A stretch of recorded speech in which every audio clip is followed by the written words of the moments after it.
Cousin Jared, the intro song music with the slides is there Mm-hmm. for people to uh, read once a month. It's not meant for you to read it every day, of course. If you want to listen to music and jam out, that's great. Mm-hmm. Some of you know the deal, so you just skip past it. That's fine.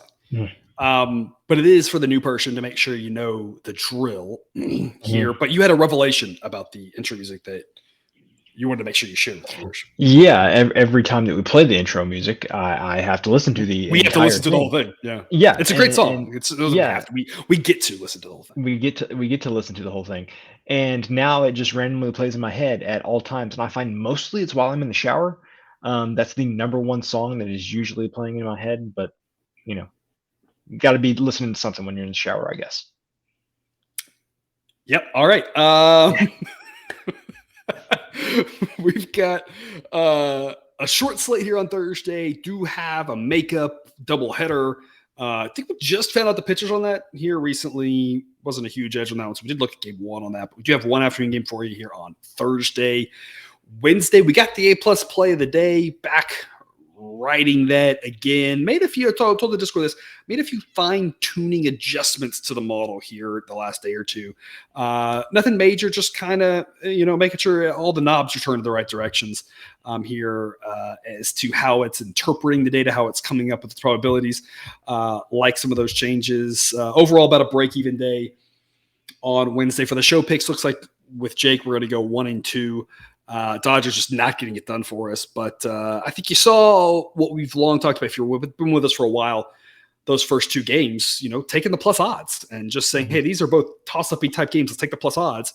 And we just missed out on the Twins, who were tied late, had a chance to win it multiple times. Couldn't quite get it done, but the Reds got it done for us at plus odds. So that's the benefit of taking plus odds in these coin type situations. And we just, again, the Dodgers just let us down. Blake Snell continues to be befuddling to me. I don't quite understand. He's 2023's Tony Gonsolin. Yeah. Maybe not quite that extreme. He's maybe the poor man's Tony Gonsolin, which is a weird thing to say, but that makes sense in my head. I don't know if Yes. Thursday, Diamondbacks at the Mets, 4:10 p.m. Eastern. A pair of starters that we really like here in Kodai Senga and Merrill Kelly, yeah. Our boy Merrill Kelly, who we backed a lot, talked him up a lot. Long since he's been underrated, 3.16 ERA. Guy who's just constantly out pitching his peripherals. Very good grade from him. Kodai Senga looks very similar. 3.07 ERA. Both these guys, underlying metrics, a tad higher, but I mean, they just keep getting the job done. They keep eating up innings. I mean, you have to be very pleased with either one of these guys. If they're on your fantasy team, your dynasty team, your real team, you just have to love what they've done for you. A very pitcher-friendly ballpark in New York. A nice day. Wind looks to be blowing in at 5 to 10 miles an hour. We're not going to talk about a side. We're going to talk about the total here. Model projects 7.5. Because, Jared, I was going through the list of games that have projected 7.5 or lower as of late. It's not a long list.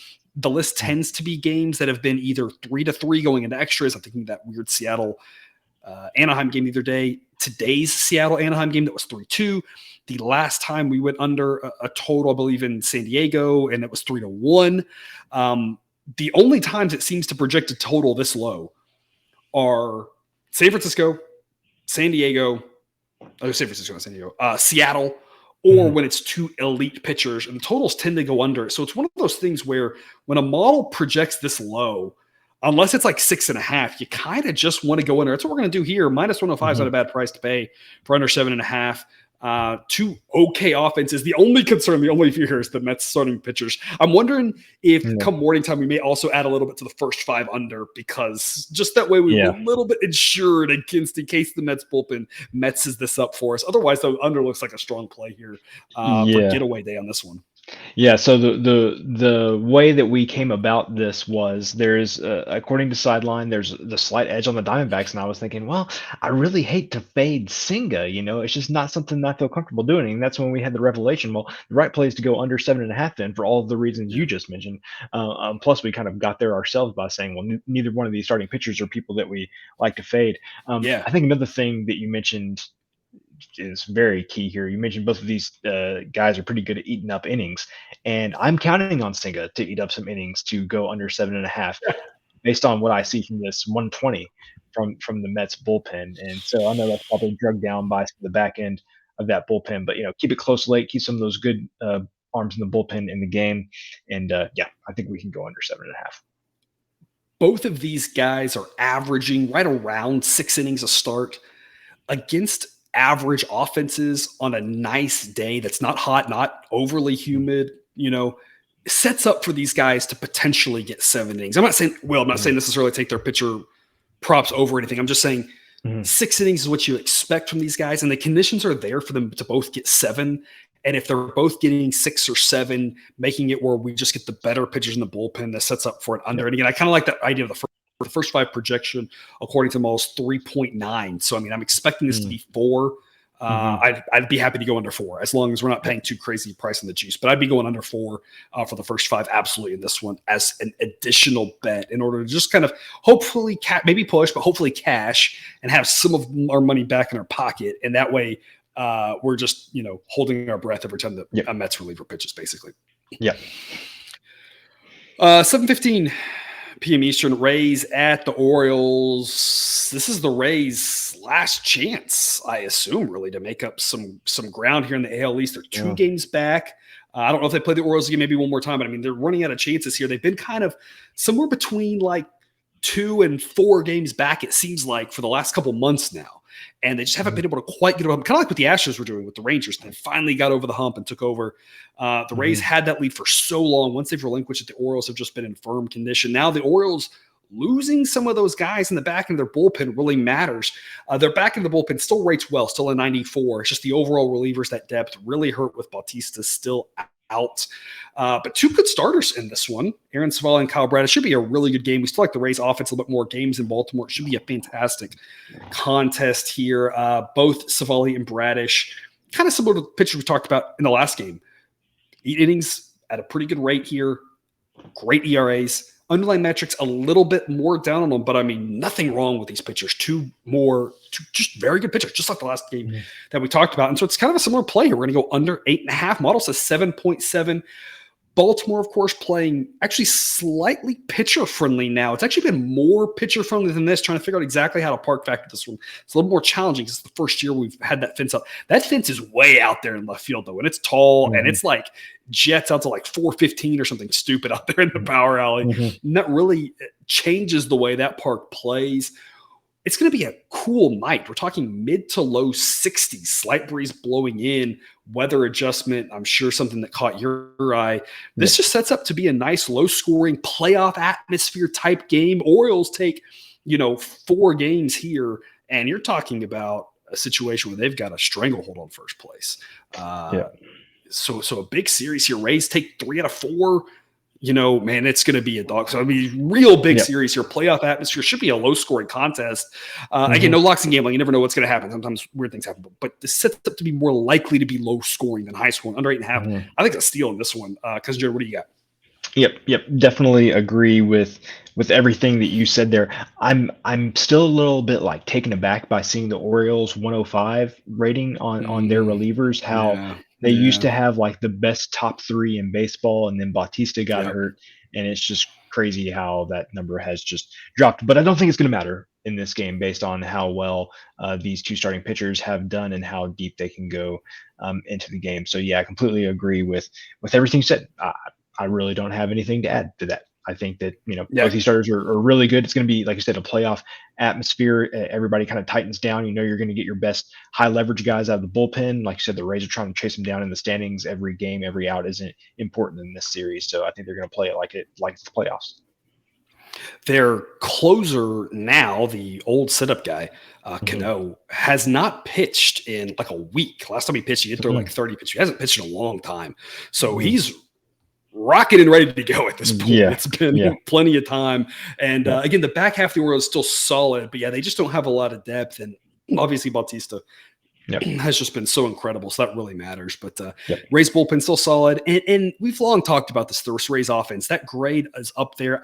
You can't ignore what happened early in the season, but you'd be a little bit foolish to not acknowledge that the offense hasn't looked quite as dangerous as it did in that first, 70 games or whatever it was, 60 games. I don't know, until they kind of cool off. And they've still been a good team since then. We talked about that with them yesterday when they were playing the Twins. They've still been a good team. It's not that they've been terrible. They still could score some runs. It's just not quite that same thing. And so, an offense that I think is good enough to hit a weaker pitcher, but I've been really impressed with Kyle Bradish. He's a guy that was not on my radar at all this year for, a pitcher who I thought was going to really carry any pitching staff. And he's been fantastic. Savali, the same thing. I was not expecting anything from Savali. I mean, you got a pair of guys here that really flew under the radar for a while this year until at some point you look up and you go, man, these guys are actually like not bad. Pretty good pitchers here.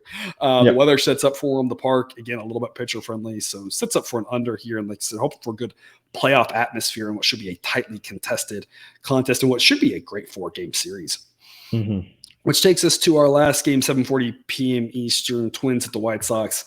The White Sox are just terrible. I don't think I'm breaking news with that. And so I know we've talked about the model kind of having a little bit of an affinity for the Twins. Again, I remember I took a couple of little sliders on the model to try to help us maybe, make sure we're looking at things properly. So I don't know if there's going to be quite that same Twins bias going forward here. If you've noticed that, I think at this point, it's just the White Sox are terrible. I mean, that's really just all there is to it.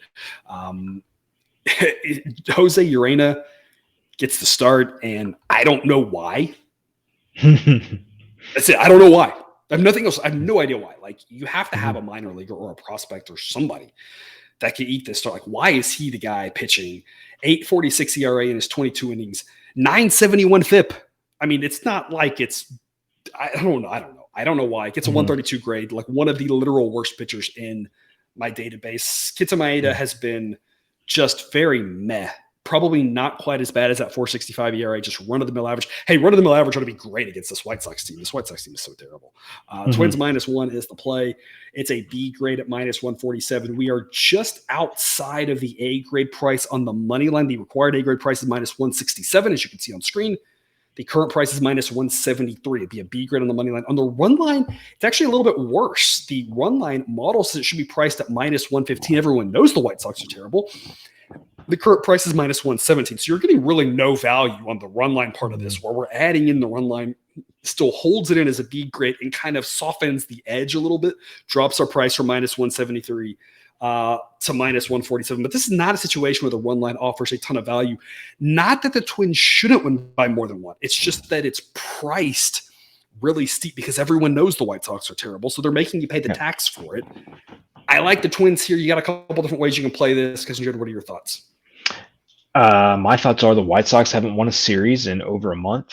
And in the past 3 weeks, they have 11 combined losses to the A's, the Tigers, and the Royals. They have been truly, truly bad as of recent. And this Twins team is not truly, truly bad.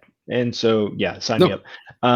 This is one like I'm not going to do it. I'm going to play this on the money line or do like you allude to, do some kind of combination there to get it to -1. But like, if I just was forced to like play any game on a run line with a total below double digits, probably like this is the spot where you do it. I'm not going to do it. But if I had to pick a game, this would probably be the game that I would do that. I think the reason why the model is a little hesitant on the run line, doesn't think there's great value, is because we're looking at 60-degree temperatures and a slight breeze blowing in. It's going to make it a little bit more of a run-suppressed environment. That's why. Otherwise, absolutely. But I'm not saying the Twins should win by more than one in this game. That's just what we would all expect, right? And that's what the model says, that more than half the time they win by 2 or more. That's the concern with it, and that's the value proposition you got to look at. But I'm with you absolutely. Like, weather aside, this is the spot where you're like, or you play the alternate totals just for some fun action, and you take a -2.5, -3.5 at some massive plus odds, and just be like, there's a chance this gets out of hand. Because how many White Sox teams have we seen get out of hand lately? Like, like Dylan Cease has actually been okay for him lately. He's pitched a little bit better here as of late. He got a win for us in game 1 of the doubleheader, I believe, against the Royals. But Otherwise, it's just been a disaster for them, you know? Yeah, and I can't wait till the first five market comes out because with the 132 starter Mm, for the White Sox there, I can't imagine that most likely wouldn't be on the Twins. Most likely we will be on the Twins in the first five as yes. well. You are correct. That is very likely the A grade price for the first five. Money line is minus 141 for the Twins. Mm, That's what we're hoping to get. A price like that. Minus 153 gets a B grade. Minus 163 is what the model says it should be.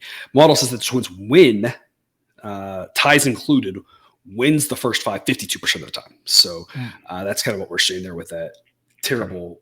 I don't know why Jose Urias pitching this game, Yeah. but here we are. Yep. So Yep. Twins are play here. Again, weird things happen in baseball. You never really know. But with the way the White Sox have been going, the Twins still, playing hard. They don't need to win necessarily every game, but they need to not screw it up, right? They've got Yep. a lead. They just need to hold on and keep doing it until they clinch. And so Yep. they should be going out there all business like still and taking care of business against a very bad White Sox team. So Twins minus 147, a Mm. B grade pick. Again, no pitcher prop for you today. It's late. Cousin Jared's still on location at college game day. Yeah. Yeah. He's not at college game day, but wherever No. he is, he's there. And Yeah. it's late, so I'm not trying to find a prop here. Limited options again on Thursday. We'll come back with a prop here for you for Friday games. Otherwise, there's your recap on screen. But again, a lot of goodies over there at Outlier.bet/professor. NFL, Mm. college football, MLB, team data, game data, side data, player props, all sorts of goodies. Otherwise, Cousin Jared, do you have any parting words for the viewer here for their Thursday baseball action? And make sure that you're sticking around the YouTube channel and looking at all the content we've got now. We've got college football up for the week. We've got NFL up for the week. Obviously, baseball 5 days a week. So lots of good stuff right now. So make sure you're catching all that content. Very well said. All right. Well, thank you for tuning into this episode of Picks with the Professor. Make sure you subscribe so you can get all the content Cousin Jared was talking about. Got a bunch of that out there already this week. But until we see you again, as always, best of luck. And remember, you can eat your betting money, but please don't bet your eating money.